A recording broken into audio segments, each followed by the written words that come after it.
Missed an episode of your favorite podcast? Choose from over a decade of content in our archives, not just the latest episode. All free at GCNlive.com. This is your call to action. Get prepared, America. Economy, survival, energy, disasters. This is USAPrepares.com. Informative radio, educational radio. Interact now by emailing instructor@USAPrepares.com or text at 434-390-7953. Class, please take your seats. Now, your instructor, Vincent Finelli. Everyone all set? Cocked, locked. Here we go. Your dial set correctly to USA Prepares. Thank you for being with us in the freezing cold. We're delighted you're with us. We broadcast 2 hours from high atop the Missouri Ozark Mountains. Jason is entering the broadcast in Minnesota. I'm Vincent Finelli. Got a quick announcement. Rick Miller's with us today. Rick, welcome. Welcome yourself. Good. Hi. How are you freezing out there? Well, I'll get to that in just a minute. I have a quick announcement for Deborah. Now, Deborah, USA Prepares student, does not have a computer, and Ted in Washington has an extra computer for her. Deborah calls in a lot on many programs, including this one. So Ted is going to be calling you again today. He tried in the past, and he gets your messages are full, so he can't leave you a message, but he's been trying to get in touch with you to send you that computer. So Deborah, Ted in Washington will be calling you throughout today. Thank you, Ted, for doing that. That's very kind of you, and it just shows, leading by example, who we are here at USA Prepares. Students helping students, students helping teachers, teachers helping teachers, and teachers helping students. That's who we are. That's what we do. Rick, let me give out the number for those who would like to call, 866-582-9933, 866-582-9933. Telephone listen line, 605-477-3249. Listen line is up 24/7. Rick Miller, the weather is freezing cold. What's your take on this?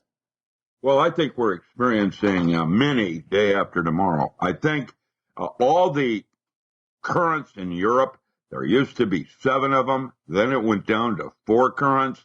And then when the Gulf Stream went and was broken, Europe became broken as well. And that was the death knell for a reboot in the ocean currents. Now, when it's going to happen and how bad it's going to be, the movie, The Day After Tomorrow, was accurate.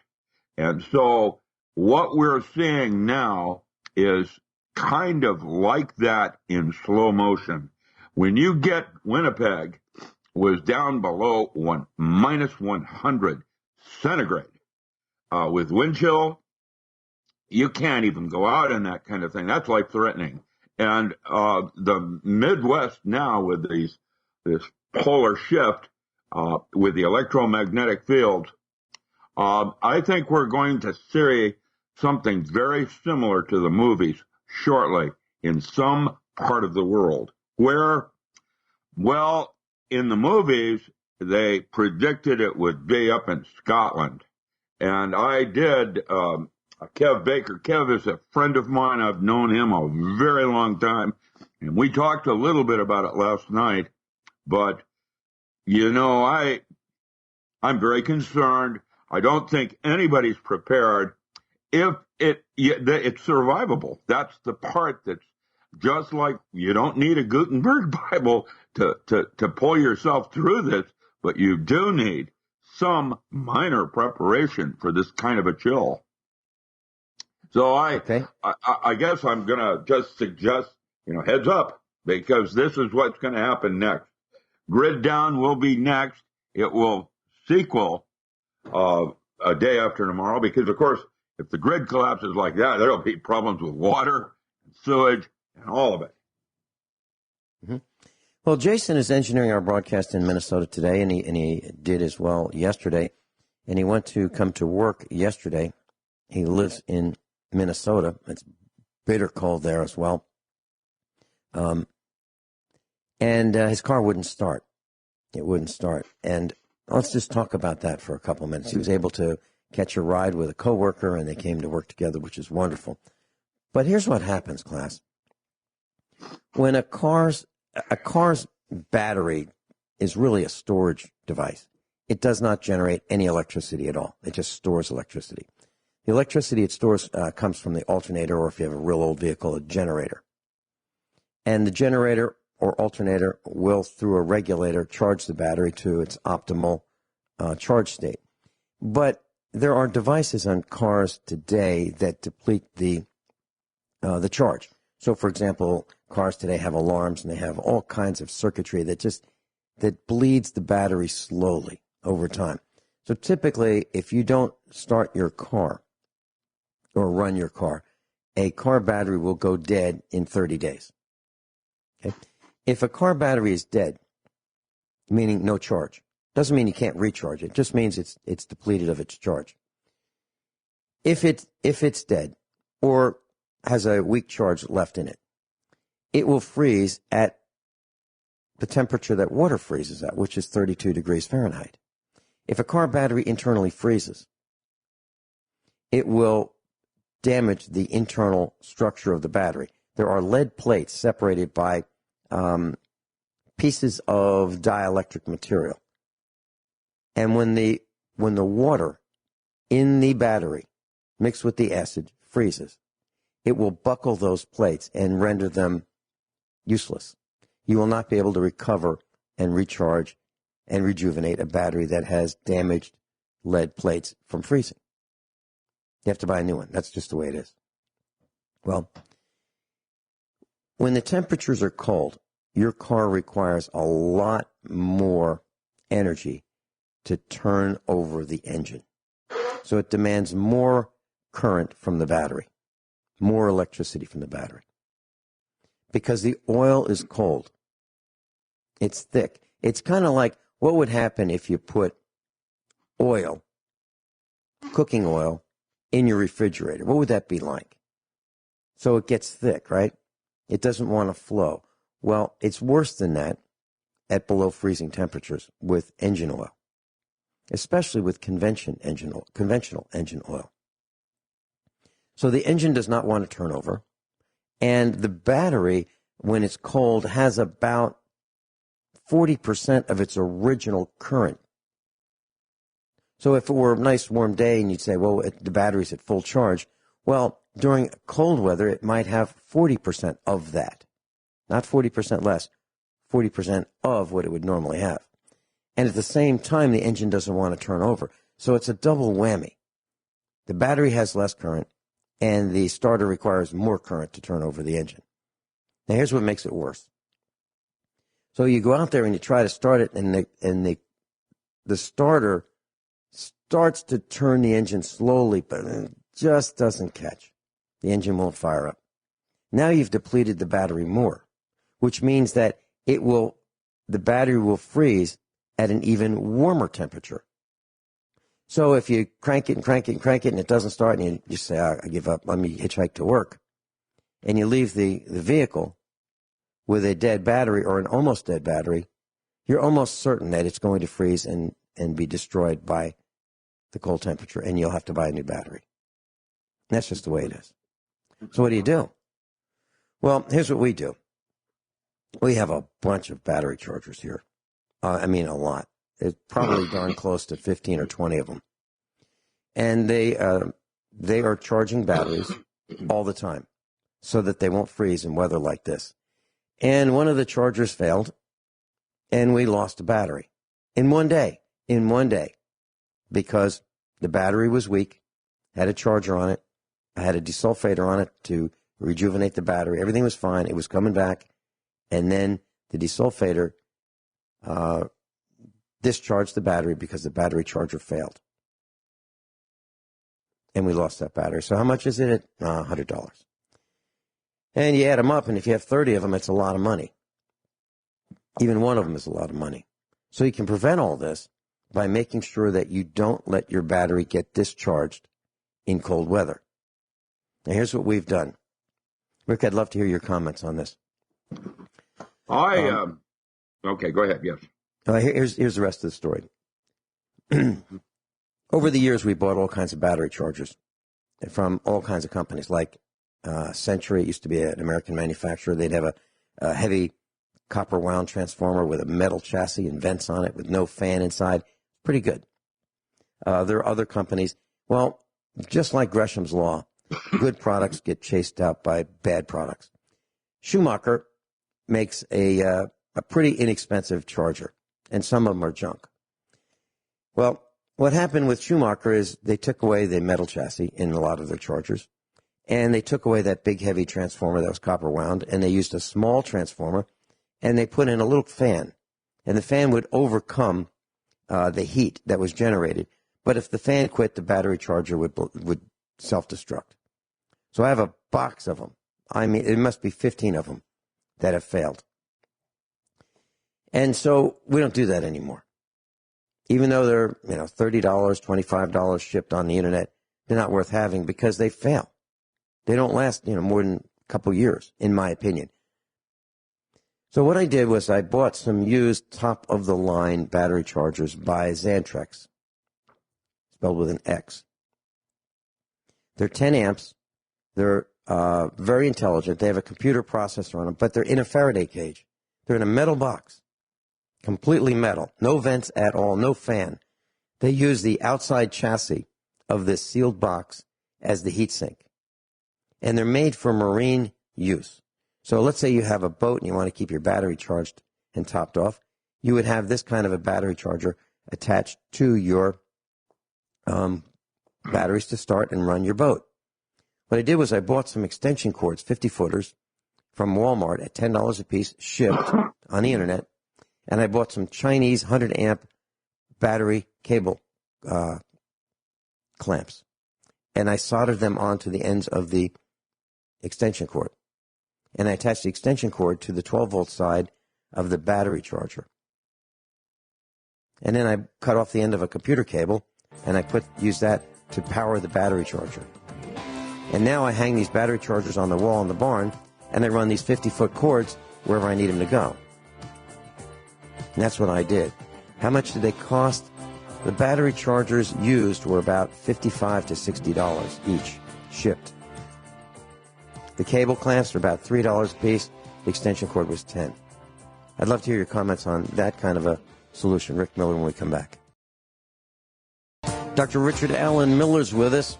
RichardAllenMiller.com. Richard, A-L-A-N, Miller.com. Rick, I was talking about car batteries and starting cars and dead batteries and the plates buckling from the freezing weather and how I built the battery chargers for throughout the barn. I have 4 of them deployed on these 50-foot extension cords, and the extension cords are on the 12-volt side, not the AC side. Any comments? Well, I used a light bulb. I lived in the Okanogans. It would get down to 20 below zero at night. Some weeks it would last to 20 below zero for 2 or 3 weeks at a time. And so what I did is I ran an extension cord out to my car and had a light bulb right next to the battery. I used to do the same thing for my cat that lived outdoors. I didn't let it in the dead of winter as an outdoor cat. Learned how to mouse pretty good. And what I did is on the front porch, I built a little box with a light bulb that it could go inside that box and stay warm during the night. Light bulbs work fine. When you start to get to the weather you're currently enjoying, it becomes a whole different kind of ballgame. And a bicycle can be used as your generator. And I've done laundry, where I wanted to turbo the water around. I'll use a bicycle on that with a little tub of water to churn it, and you get your exercise. You can have the bicycle inside the house, and you can have the water on the outside of the house. There's lots of different ways of getting to Rome. The cold that we're currently experiencing, your battery is going to be the least of your problems. If you can't get your water, that's going to be way, way more serious than your battery freezing. And water just for drinking, or not even talking about hygiene, is going to be a serious problem. Well, you're right. Yeah, you're right. You want to first things first, in terms of what's important, and water, just having it available inside your house, stored away, and you rotate it. That means you're using your stored water and replacing it on a regular basis. You don't leave it there for a year. I'm noticing in mine, I get mold and yeast going on inside the bottle. And you have to be very careful about that kind of thing in the way you store your water. So, first things first. Batteries are important. Water is way more important, and the least of which is freezing in my battery. I understand being stranded. I have been stranded. One time I was going from Pullman up to Spokane on some kind of a break. Might have been around Christmas, maybe, and we got snowed in and stuck in the middle of nowhere between Spokane and Pullman, and we were there for 2 days. And there were other people there too. They came in finally when the weather lightened up enough that snowplows could come in and rescue units could come in, find the students that were trapped off rural roads and things like that. When you travel in that kind of country, you have an emergency box which has candles, some food, some water, sweaters, blankets, because there's a possibility your car can break down. We had out here in the Kamiapsis, we had a couple that died because their car broke down. The amount of people traveling that road was down to zero, apparently, for a couple, 3 days. And the father, who's Japanese, decided to go for help, and he's the one that died. The fact is that the people that stayed at their car, there were 2 kids and the mother, they survived, and he did not, trying to go for help. And it wasn't even more than a couple of miles off the primary roads, but it was enough that exposure is a real serious problem, and you have to always be thinking about how you're going to do that. If you're in snow, going down into the snow, you'll stay at least 32 degrees. Okay, we'll be right back. A couple comments when we come back right after these short commercial announcements and bottom of the hour news. This is USA Prepares with Dr. Richard Allen Miller. Dr. Richard Allen Miller is with us. Class, yesterday we mentioned that we'd be learning about deaths from the freezing cold. Why did we know this? Because it always happens. Every time we have lots of snow, lots of freezing weather, people get out there and they try to shovel snow and they end up with heart attacks and they die. And so far, an 18-year-old pre-med student froze to death in minus 51 degree Fahrenheit wind chill. Another 11 people died across the Midwest in record-breaking cold snaps. This is from Daily Mail. Pretty sad, extremely sad. And these storms are pretty darn violent. And, 2,600 flights were canceled yesterday. 2,600.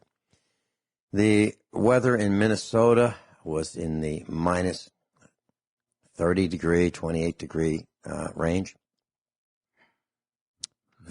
Extremely cold. And we and others have warned people that this cold weather is so dangerous for lungs that, you only take shallow breaths and cover your face.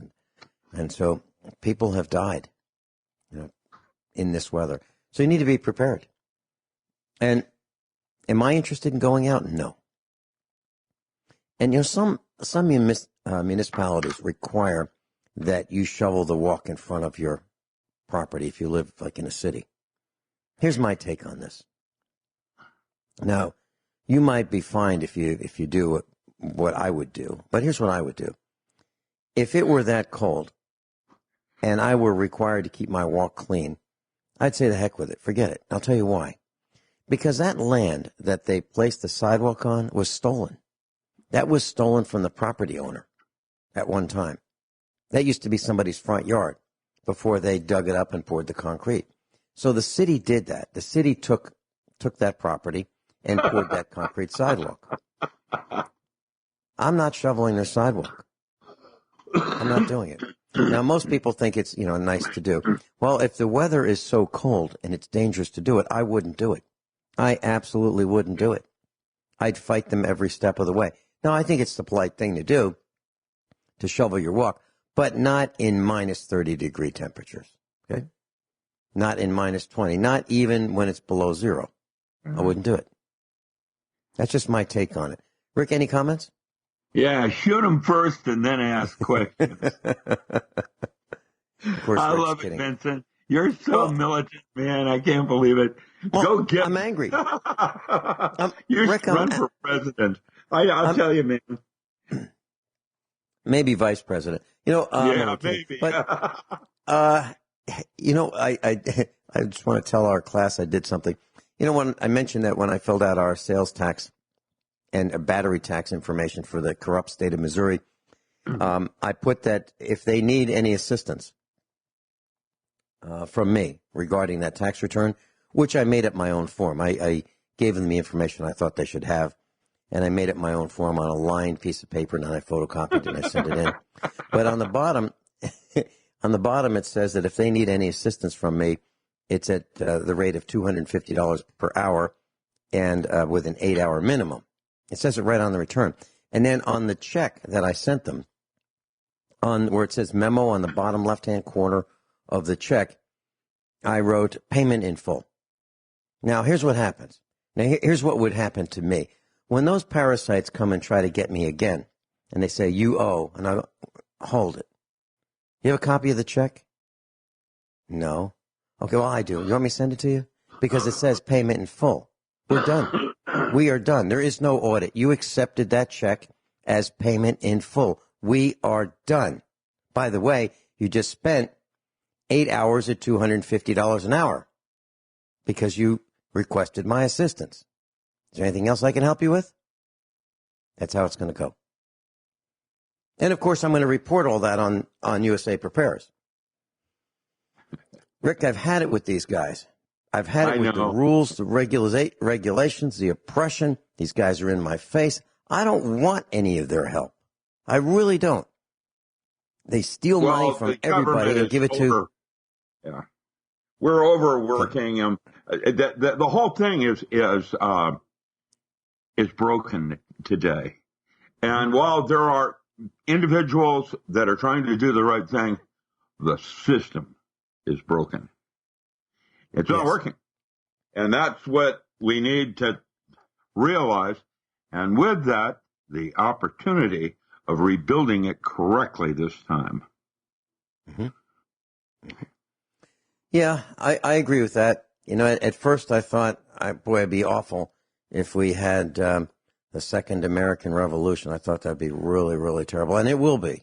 And well, we are in the middle of a revolution right now between globalists and nationalists, and actually to see Democrats actually advocating violence, I've never, ever seen that before, ever.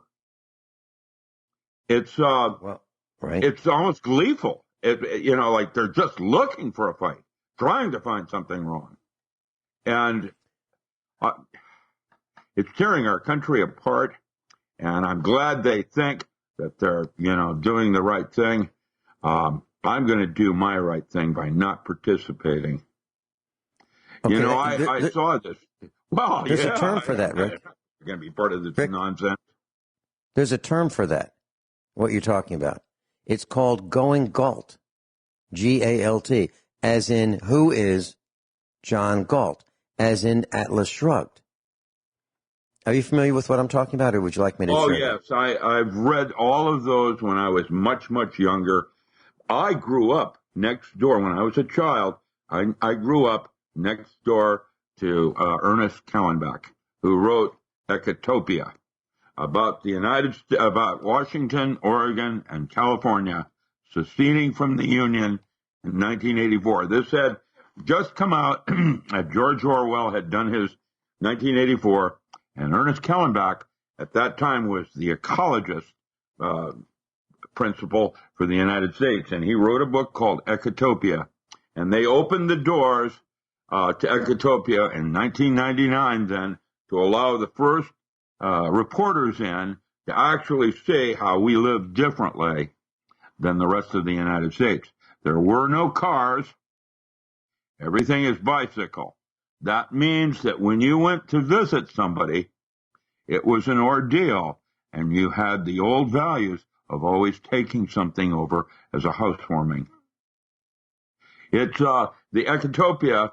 Now, the leader that does that now is Michael Tobias, and Voices of the Planet. And I remember when Meryl Streep and Captain Kirk did PBS, where Meryl Streep was the supercomputer, and what's his face was Captain Kirk was the actual person that went to Tibet to meet the supercomputer that was running things. It's an interesting called Voice of the Planet. That's where your snow leopard and all of that nonsense comes out. Ecotopia is a study in the alternatives that we have in the way we may want to live. And to go down into L.A.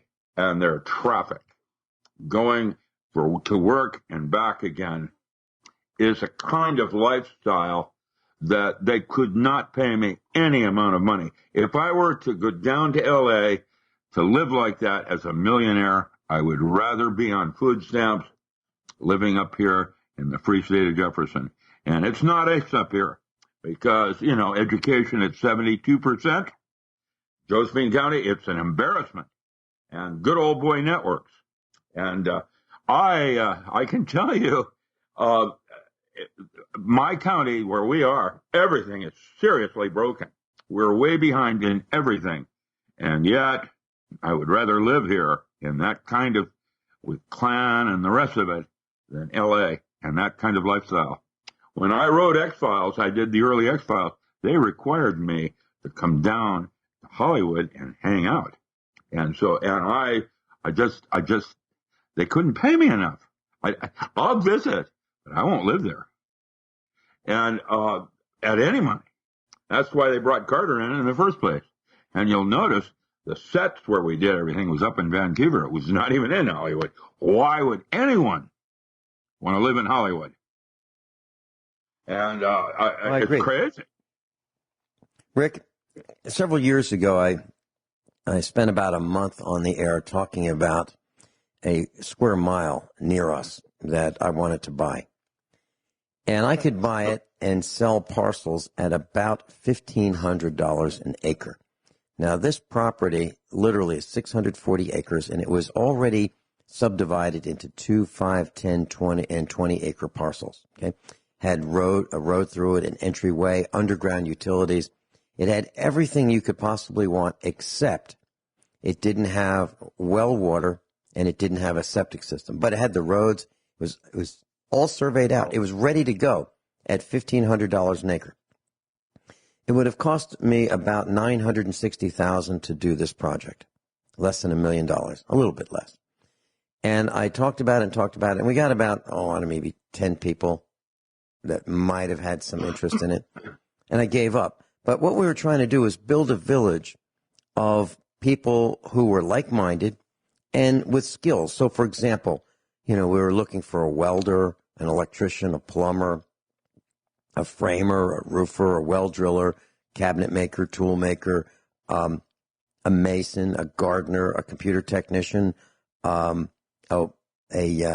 web designer, a sniper, a barn builder, people who could get along with each other, self-starters, an electrical engineer, a mechanical engineer, a civil engineer, furniture maker, an excavator, diesel mechanic, a greenhouse designer, people who would bring value to the village, farming the village. You know, a doctor, a dentist, a chemist, a bookkeeper. Those are the kind of people we're looking for. It would be self-sufficient. We'd have a fishing pond, an assembly hall, a school building, a machine shop, a clinic, a greenhouse, gardens, road maintenance. Couldn't do it. Couldn't get enough people at $1,500 an acre to do it. Couldn't do it. Rick, I have your phone number written on a piece of cardstock in a Rolodex. I keep all the phone numbers that I use that are important to me in this Rolodex. I do not use an electronic method of storing information that I want to keep. I don't have any of that stored electronically. It's on pieces of paper. And the reason is I am absolutely positively not going to trust someone I don't know to maintain that information for me. What I'm talking about is, why would I want to store my information, pictures, data, backups, in the cloud? And they talk about the cloud as, you know, you don't have to know where it is. Really? So I'm going to trust my important information to a place where I don't even know where it is? That's crazy. And I'm not going to do it. Well, here's how crazy it is. So there are people who have trusted the iCloud, Apple's iCloud service, to store their data, and it's been breached. Last year, the data has been breached. So what is this? It could be naked images. I mean, people are stupid enough to do that. Take naked pictures, store them on the cloud. Really? Does that make a lot of sense? I guess maybe to some people who don't think, maybe it does. It makes no sense to me. But people do that, and they store lists and data and financial records and so forth in the cloud. Well, Apple's cloud has been breached. And some famous people's information has been hacked. And Apple kept quiet about it. They didn't publish, you've been breached. Then there was this stupid woman on the East Coast who had some insurance information on a notebook computer. She left it in the back seat of her car. The car was broken into, and hundreds of thousands of computer records were stolen. My parents happened to be insured by the company whose database was in there. And what did that mean to us? Well, had to change all the bank accounts, checking accounts, savings accounts, credit cards. It was a full day of hassle for everybody. Now, the bank doesn't charge us for that directly.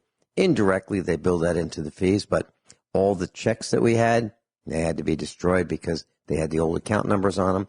All the payments that were automatic payments, which I don't recommend anyone use, but sometimes you can't stop it. They were all compromised. It was a mess. So why would we trust our information to these cyber accounts? Why would we do that?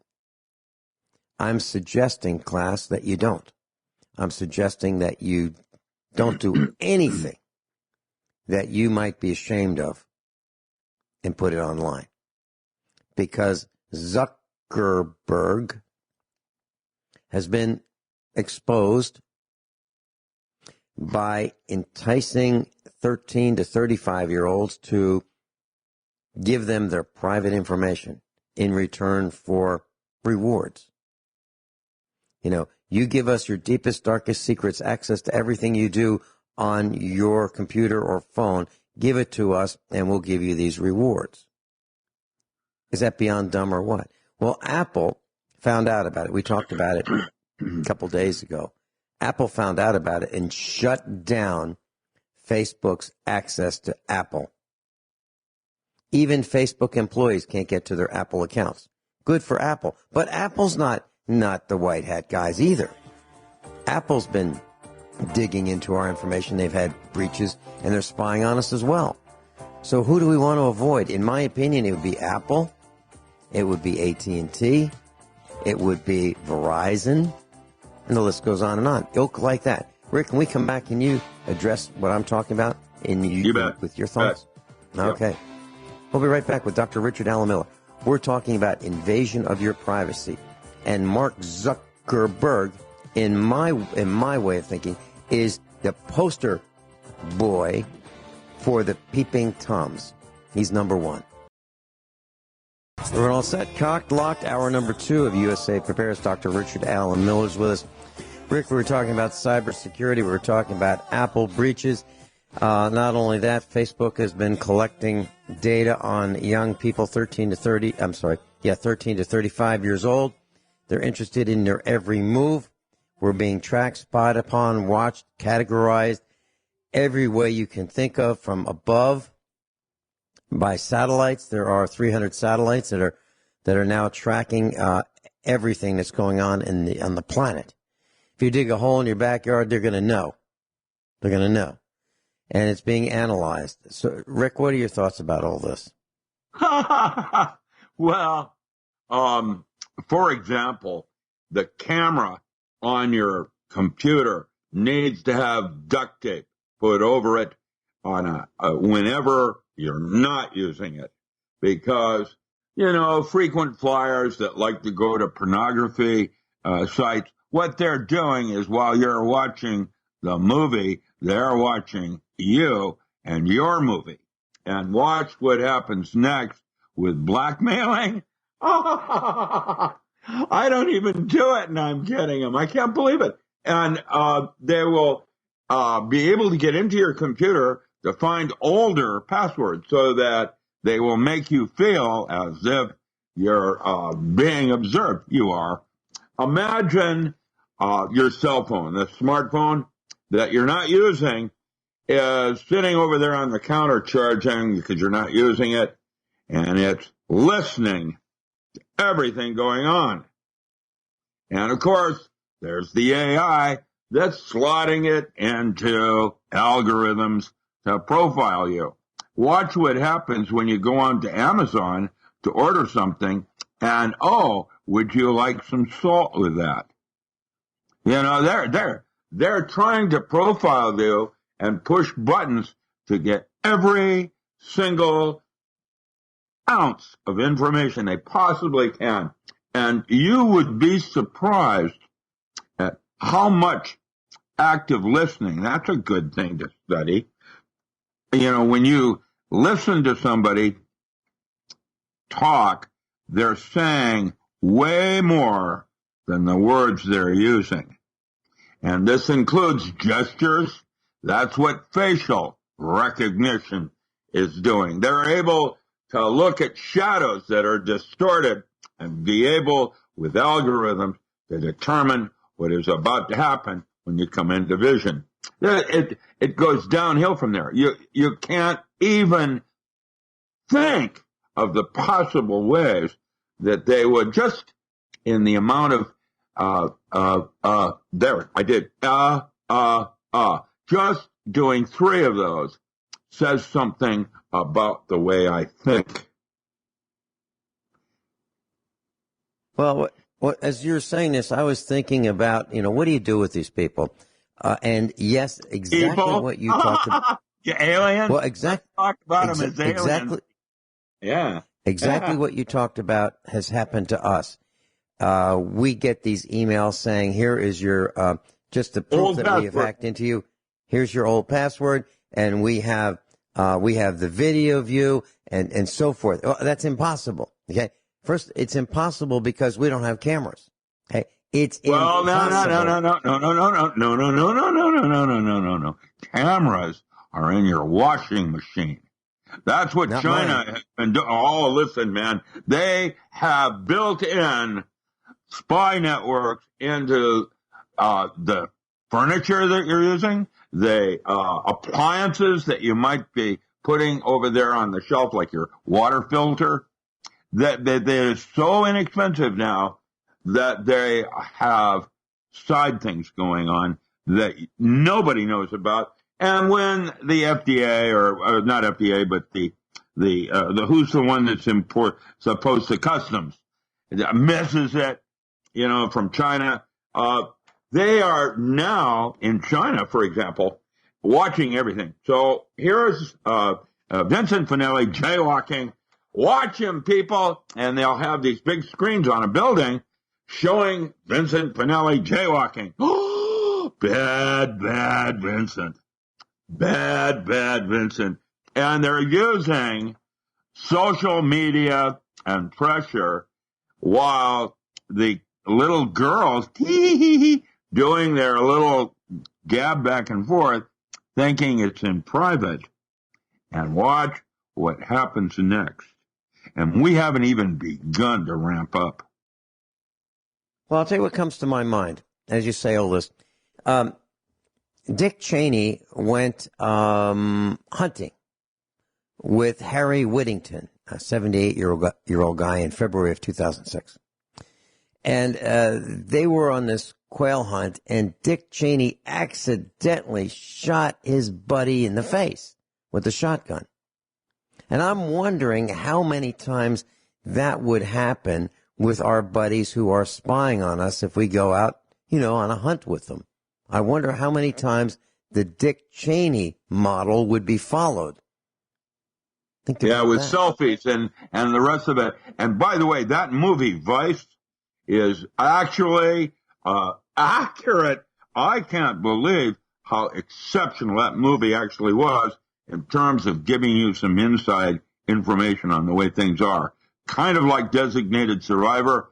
If it's possible, you can count on it. And yeah. W.H. Bush, well, hot damn. Good gosh. No wonder they had John Belushi use it. That was the character they chose. Toga. Listen, we are doomed. Everything's broken. We have been hijacked, and there's nothing.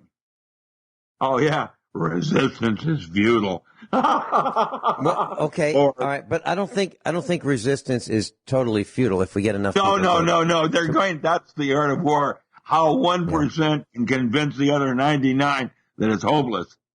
That's art of war, man. That's how they do it. They just make a blanket statement. Oh, it must be true because they said it. It's no, man. It's all hooey. And I've had enough that I'm going to start talking about it. Well, take a look at my Facebook. Well, look what I'm posting every day. The 5G meters, they are already now proven that they're toxic, and they're going to outlaw them. And that will happen in the next 2.5 years. And how it's going to play is that they're going to charge you for not allowing you to put them on. Those that do, compliant. Yeah, that's a nice word across your forehead, compliant.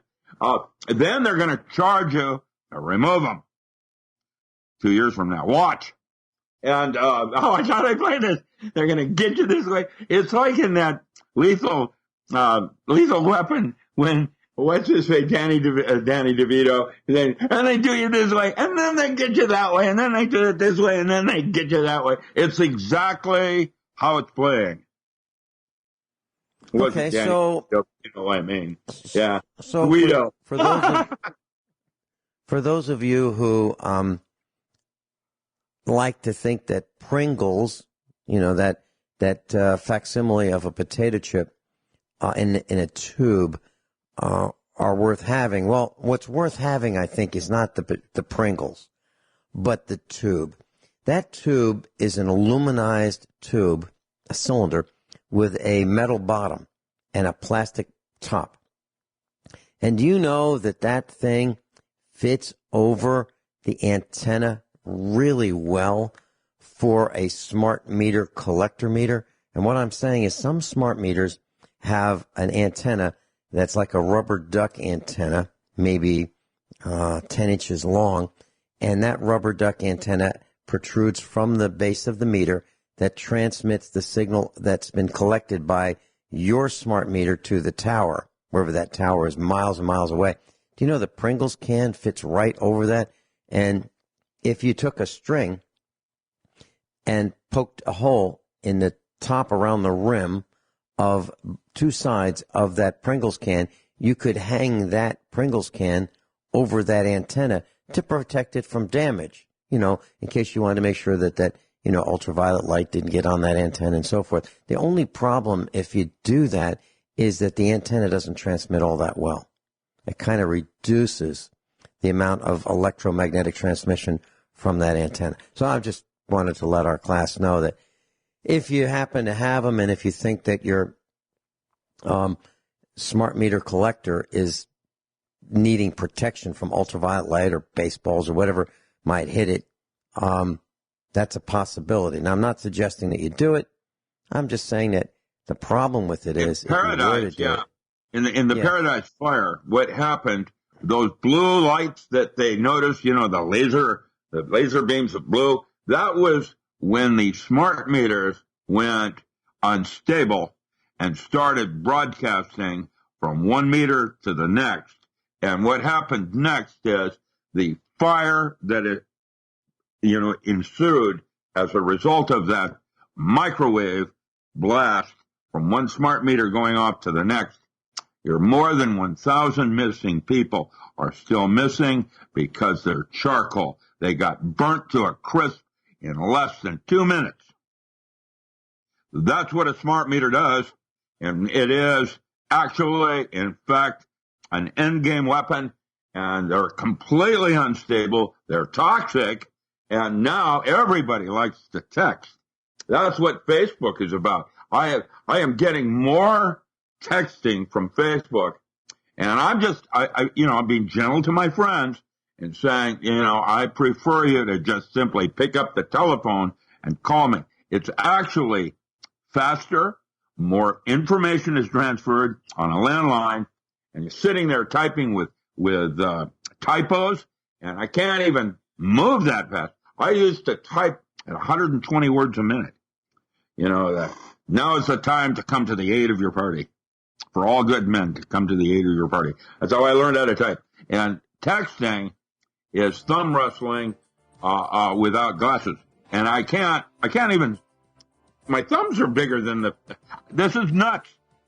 But where we're going is nuts. Okay, so in my world, I've already dumped Facebook quite a while ago. I don't want anything to do with Mark Zuckerberg and his ilk. I don't want anything to do with Apple. I don't want anything to do with any of these companies that are spying on us. Class, I suggest, if you want to follow my lead, dump them. Class, right after the bottom of the hour break, we're going to focus on tinctures.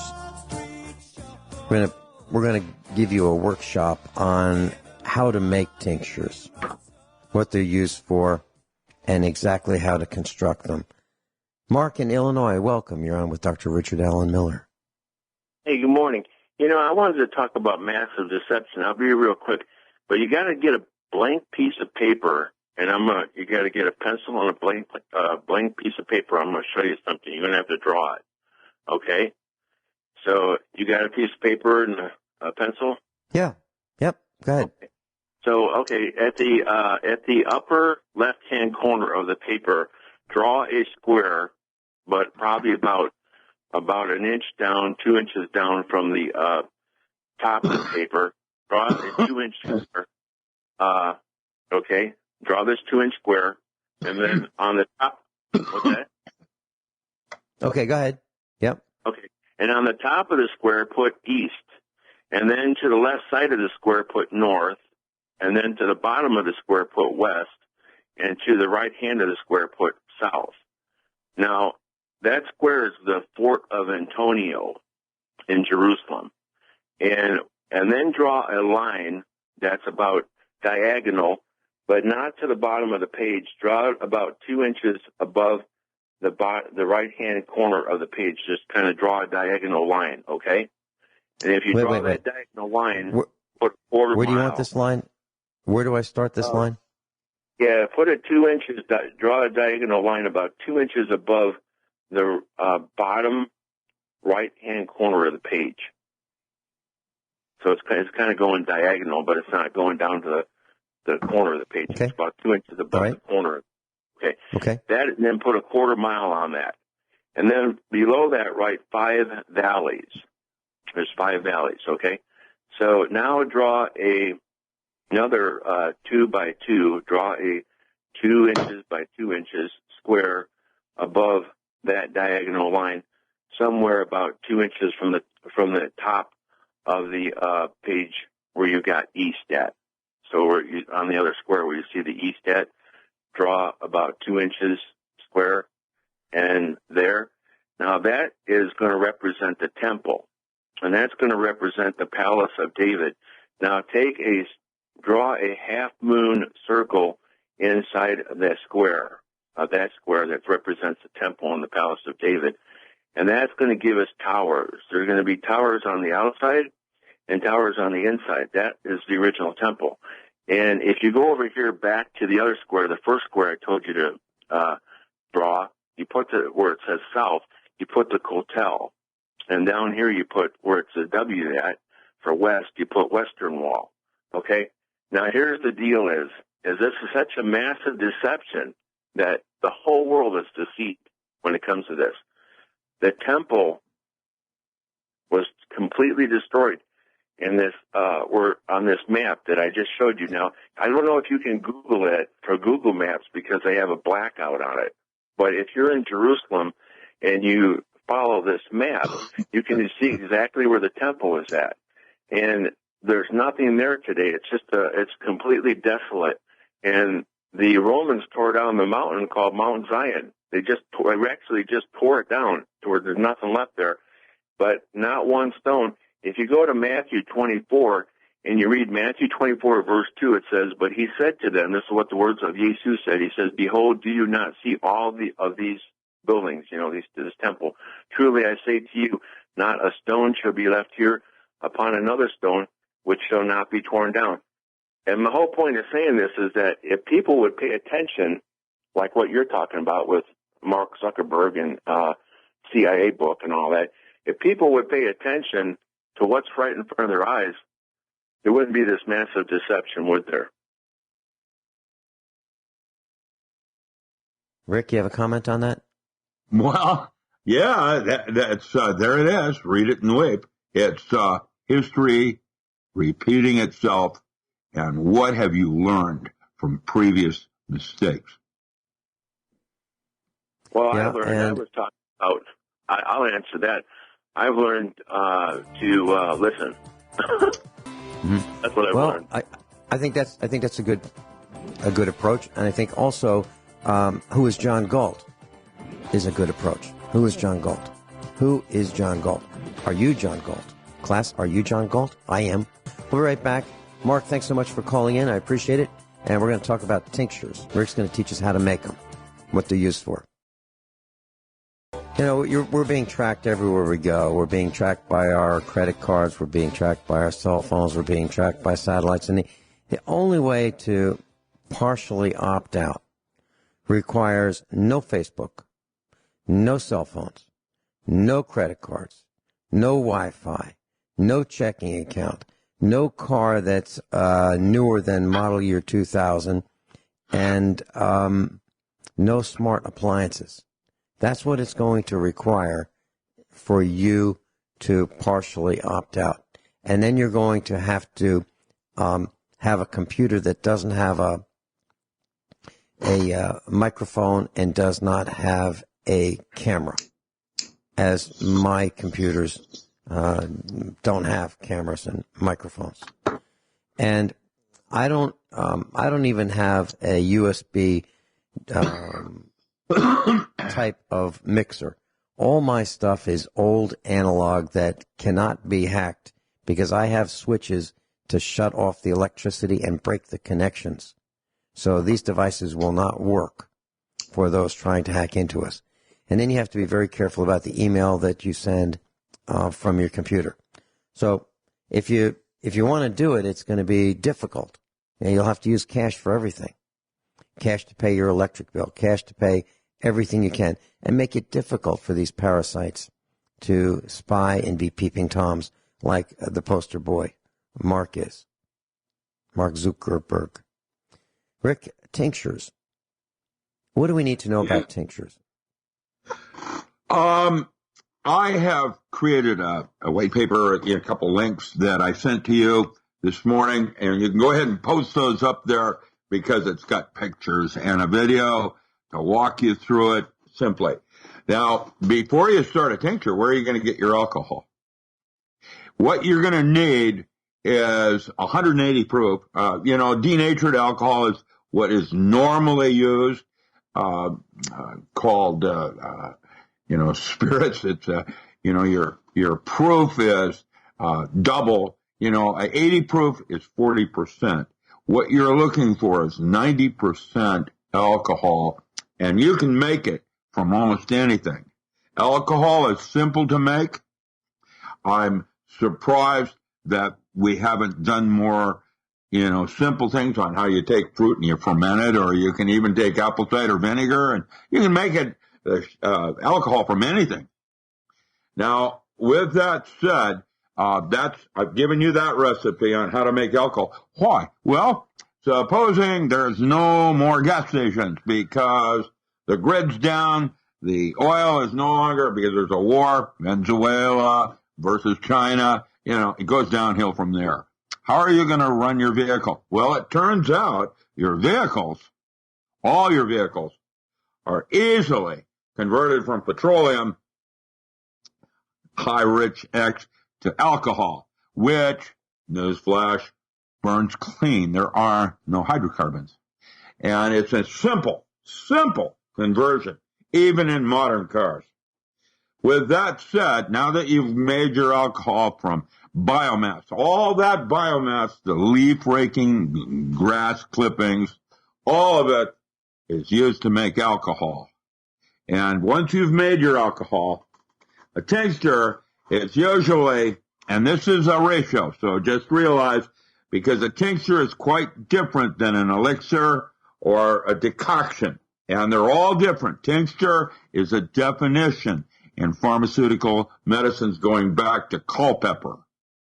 And what you're going to do is you're going to add 4 ounces of any botanical that you're interested in. Pot. You can make CBDs. You can make all kinds of things like that. You take 4 ounces of botanical to 8 ounces of pure water, and then you allow that mixture. People are walking in the door, so I'm a little distracted. Sorry about that. I guess if you want to do it, the potential of herbs as a cash crop, I have a complete reference on that. I'm just I know you're here. Just let me do your things. 9 o'clock. What you're going to do is you add 4 ounces of water and allow the mixture to steep for about 2 weeks. What you're doing is you're going to do a 50%. And so you get as pure alcohol as you can. And for every 4 ounces of alcohol, you have 4 ounces of water, and you try to rim it with your botanical. If you have bubbles in that solid mass, that's called mash, M-A-S-H, that's your mash. If you have bubbles in there, you can get molds and yeast and other creepy things. And if you're trying to do this precision, you take some time over an hour period when you let the thing sit for about 2 weeks on a shelf. You go in with a butter knife or something like that, and you try to walk away all the bubbles so that you have a pure mash. When you're all finished after about 2 weeks, you strain this so that the biomass is thrown away, and the remaining liquid, which was 50% alcohol and 50% water, is now called a tincture. Now, elixirs are made exactly like tinctures, except you add another 4 ounces of water. In other words, it's, and that's usually, elixirs are for drinking. And this is how you make elixirs in like liqueurs and things of that nature. We used to go out and collect, quinine conch out here in the woods. It's Fomus officinalis, and you make bitters out of that. And it's exactly how you make your bitters. as an elixir. Now, a tincture is stronger. And these would be the reason Joey was interested. One of the things we were talking about is how to deworm yourself. You know, we drink in our drinking water, especially city water, it is quite common to end up with H. pylori, a little tiny hydra that sits there and generates acid in your stomach. It's a worm. And the problem is when you go on to kill the worm, you don't get the eggs. And because they lay eggs, I'll do the laundry when, okay, because it need, okay, right. Thank you. So with that said, you take and, lost my thought. Here we go. Anyway, you can read about this. I use these for, the one I want to kill is my worms in my body. I would use wormwood. Wormwood has terpene alkaloids in it and specific things that when done correctly will deworm you of everything. It's an easy mint to grow. It's a mint, square stem mint. And what you would do is boil the frog. This is a technique of sneaking up on worms and killing them before they go into defense mode. And it's called boiling the frog. What you're doing is slowly raising the heat so the frog doesn't know it until it's too late and the frog realizes it's boiling. And the way you do that is you take 1 drop of wormwood tincture the first day, 2 drops the second day, 3 drops the third day, and on the 10th day, when you're taking 10 drops, then for the next 10 days, you take strong 10 drops, 10 drops, 10 drops for a total of 28 days, and that gets the worms because the worms are usually gone within a day or two. And now what you're doing is trying to get remaining scavenger and picking up eggs so that you deworm yourself. And most people have H. pylori from living even in the country, and we're not talking about coliform, that's another one.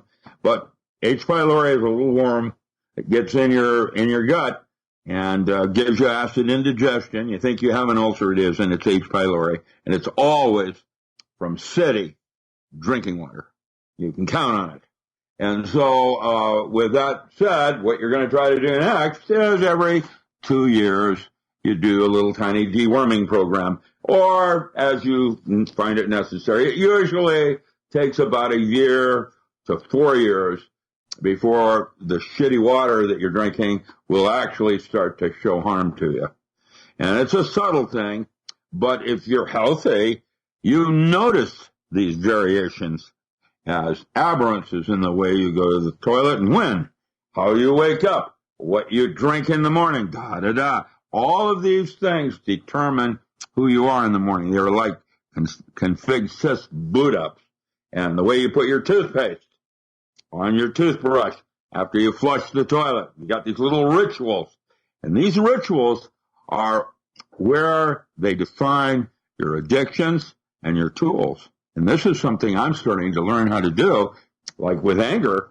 Anger is a terrible thing unless I need to wash a kitchen floor.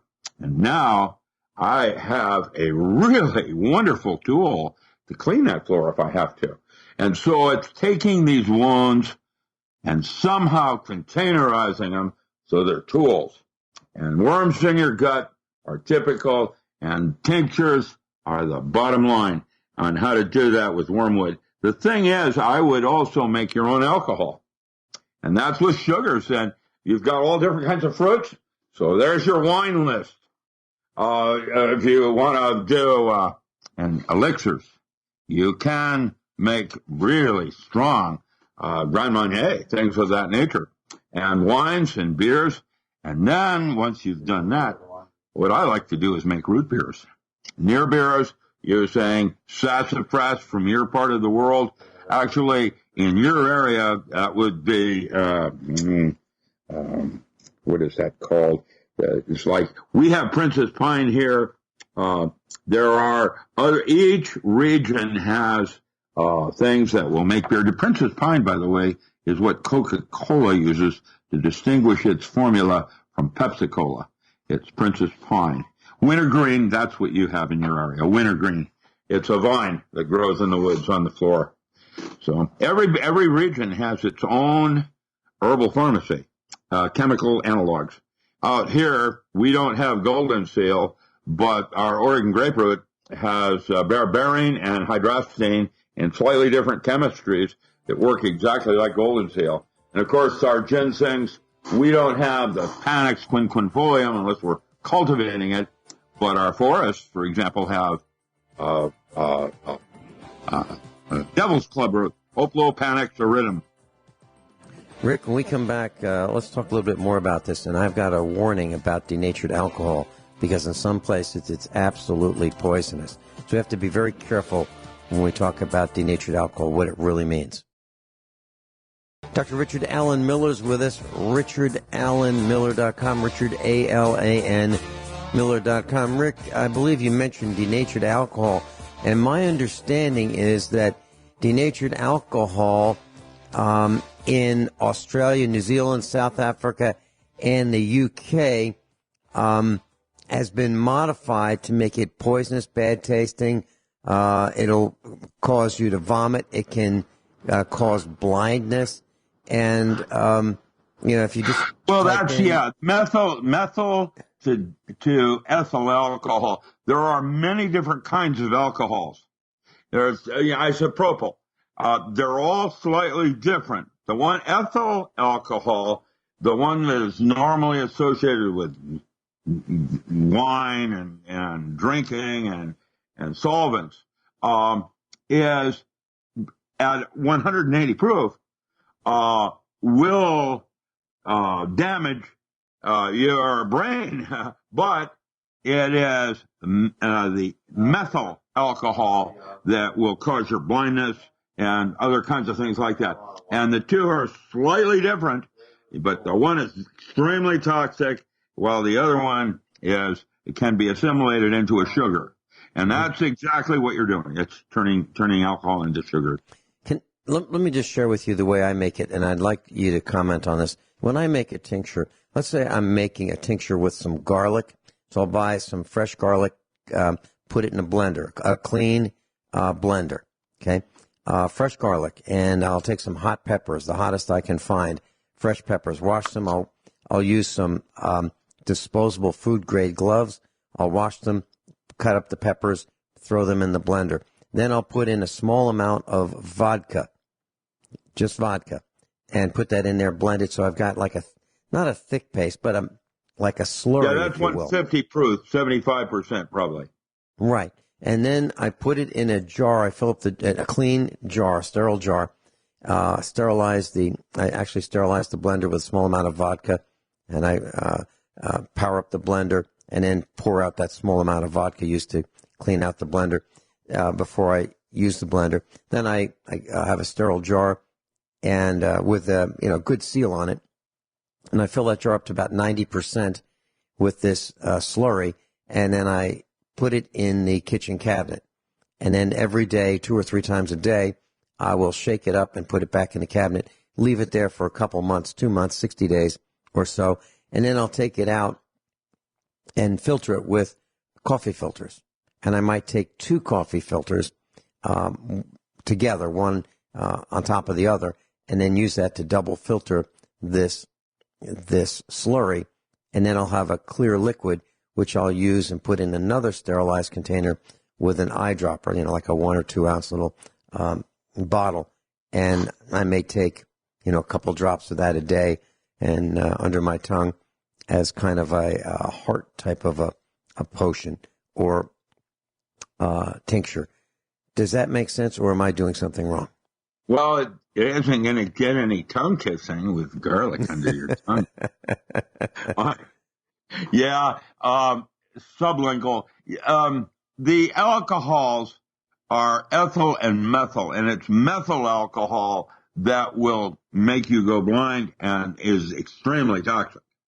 Not ethyl alcohol. Ethyl alcohol is a blood level thing and can damage your brain if your percentages and how much you're drinking and that kind of thing. A tincture is nothing.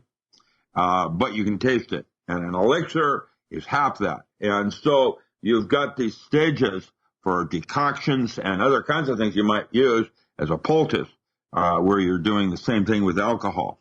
Alcohol is supposedly being the solvent that is removing specific chemistries from the biomass that you're filtering. And if you're going to use a filter like a coffee filter, make certain that you're not using one that's been bleached. Right, that'd be a brown filter. That's what I use, a brown filter. Well, and we use brown filters living color. Who knows how they made it brown? Probably with a dye. Yeah. So, an unbleached filter. Unbleached filter. And so to be safe, Rick, would you just recommend just using vodka? From the from the intoxication store. Vodka or rum. Rum is a good one. There you go. Tequila. So class, avoid. So then we're talking about avoiding denatured alcohol just for safety purposes, right? Yeah, denatured alcohol is for left. All right, class. So you can use vodka or rum. That's our recommendation.